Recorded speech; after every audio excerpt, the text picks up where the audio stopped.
Alright. Act 2, Scene 1, Grahamlet, 4.0 MVP. 97.5% memorized, nothing in my ear. Nothing in this ear, no earpieces. No text on the screen. And no text up here anywhere for me to look at. Okay.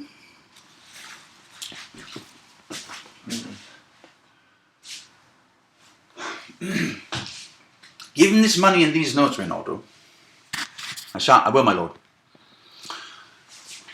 You shall do marvellous wisely, good Reynaldo, before you visit him, if you make enquire of his behaviour. You will do marvellous wisely, good Reynaldo, before you visit him to make enquire of his behaviour. My lord, I did intend it. Very well said. Very well said. Look you, sir. Inquire me first what danskers are in Paris, and how and who, what means and where they keep, what company, at what expense, and finding by this encompassment and drift of question that they do know my son, come you more nearer than your particular demands shall touch it.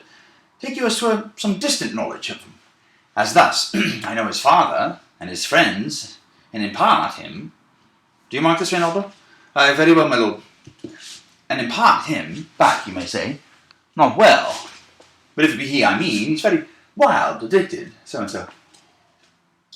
And there put on him what forgeries you please. Marry, none so rank as may dishonour him, take heed of that, but such wanton, wild, and usual slips as our companions noted and most known to youth and liberty, as gaming, my lord, aye, or drinking, fencing, swearing, quarrelling, drabbing, you may go so far.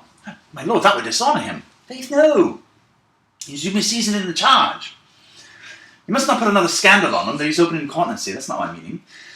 But breathe his faults so quaintly that they may seem the flash and they may seem the taint of liberty, the flash and outbreak of a fiery mind, a savageness and unreclaimed blood, of general assault.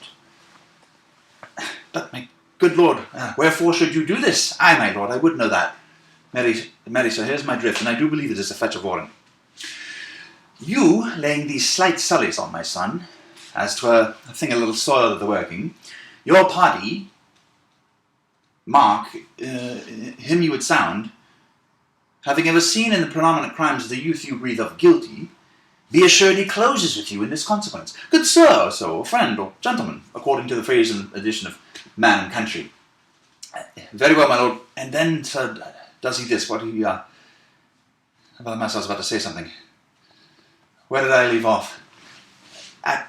Closes in the consequence, friend or so, and gentleman? Closes in the consequence. Aye, Mary, he closes with you thus. I know the gentleman.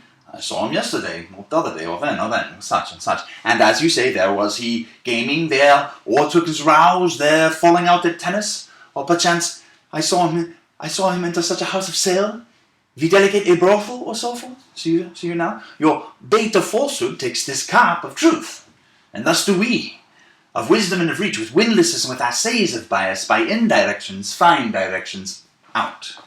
So by my formal action advice shall you, my son. You have me, have you not? My lord, I have. Go be with you, fare you well? Well, my lord. Yeah. Observe his inclination in yourself. I shall, my lord. And let him ply his music. Well, my lord. Farewell. How now, Ophelia? What's the matter? Alas, my lord, I have been so affrighted. With what in the name of God? My lord, as I was sewing in my chamber, Lord Hamlet, his doublet all unbraced, no hat upon his head, his stockings fouled, down-gartered, and gyved to his ankles, his knees knocking each other, his face pale as his shirt, knees knocking each other, and with a look so hideous in purport, as if he had been loosed out of hell to speak of horrors. He comes before me. Mad for thy love? My lord, I do not know, but truly I do fear it. What said he? He took me by the wrist, and held me hard. Then goes he to the length of all his arm, and with his other hand o'er his brow, thus raised o'er his brow, he did peruse my face, so long as something he would draw it. Long stayed he so. At last, a little shaking of mine arm, and thrice his head waving up and down, He raised a sigh so piteous and profound, no, yeah, fine, as if he had been, no, the deed seemed to shatter his bulk and end his being. That done, he lets me go. And with his head turned o'er his shoulder, he did seem to find his way without their help, without their helps, for out the doors he went without them. With his head over his shoulder turned, he seemed to find his way without his eyes. For out the doors he went without their helps, and to the last depended their light on me. Come, go with me. I will go seek the king. This is the very ecstasy of love, whose violent property foredoes itself as often as any passion under heaven that doth afflict our nature. I am sorry. What, have you given him any hard words of late?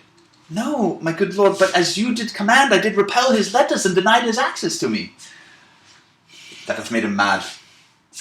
I am sorry that with better heed and judgment I had not quoted him.